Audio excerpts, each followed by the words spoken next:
And today I'm going to be talking about career options and job choices. So if you're unemployed or employed, you can use some of this to think about what are some of career options that I may have right now.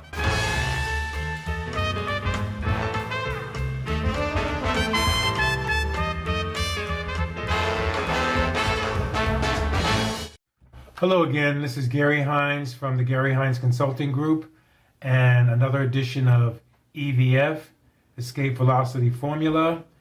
So I know we talked about a couple of things about assessments and how you should do those, and what you need to really figure out is what is it that I want to do in my life kind of thing, what interests me, what excites me, what gets me going.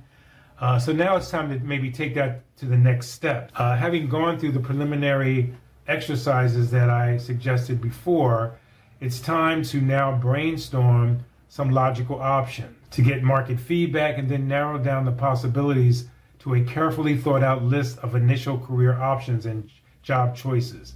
Make your initial cut by sitting down and writing out a list of possible careers or jobs that are a realistic fit with what you've learned about yourself, that sort of match your skill sets and interests. Then brainstorm some related options, perhaps with the help of a relative or close friend or the help of a career coach. I can guide you through this as well. And then get some market feedback. And when I say market feedback, I mean from colleagues, associates, and professionals who are in a position to know your skills and the requirements of your target industry or career. So if you're in accounting, you might want to talk to another accountant about kind of like what are the possibilities, what does the world look like now for somebody in that field? Is that something you want to do?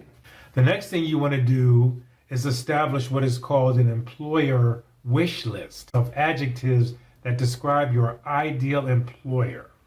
Okay? Who is it you want to work for? You want to work for a big company? You want to work for a well-known company? You want to work for an international group? Who is it? What is the size? What is the location? What is the industry? What is the culture, the values, the environment, the people? It's something that, you should certainly be thinking about, because the worst thing to do is to get involved with a company that you really don't like anything that they stand for once you get in there. So, you got to start thinking about what is it that you want personally in a company and what the company has to offer. What are you comfortable with? And what makes you uncomfortable about maybe the way companies operate? Some of the things you could look at on this employer wish list are things like how ethical or honest is this company? When I think about ethical behavior, I'm thinking about the environment. I'm thinking about civil rights and kind of where we are today in 2020 with racial injustice and things like that. So where does the company stand on things like that? Will they admit to mistakes and not attempt to force feed a problem to a vendor or a contractor? What is the location? What is the travel arrangement? Would you be commuting every day by train or car? Is travel okay?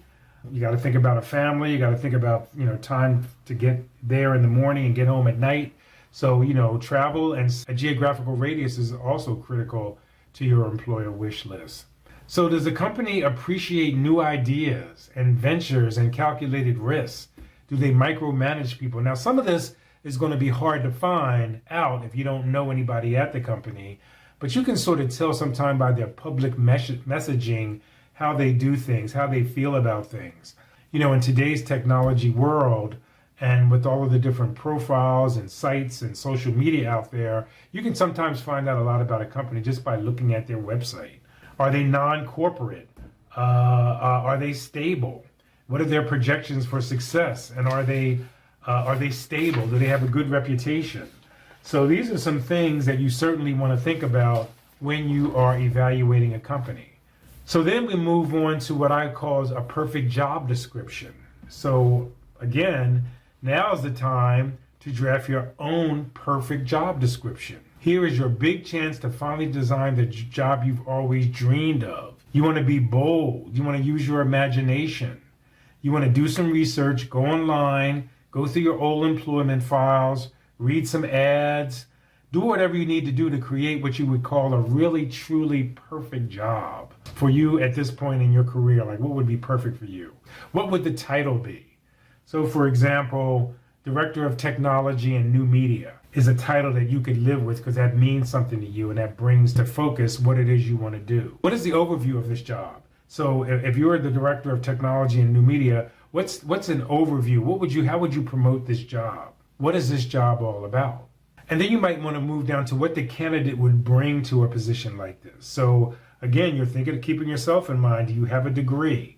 How many years experience do you need? How much technology do you need to be a director of technology and new media? What is that, is having 5 years enough? Is 2 years enough? Is a college degree even needed? What are the roles and responsibilities?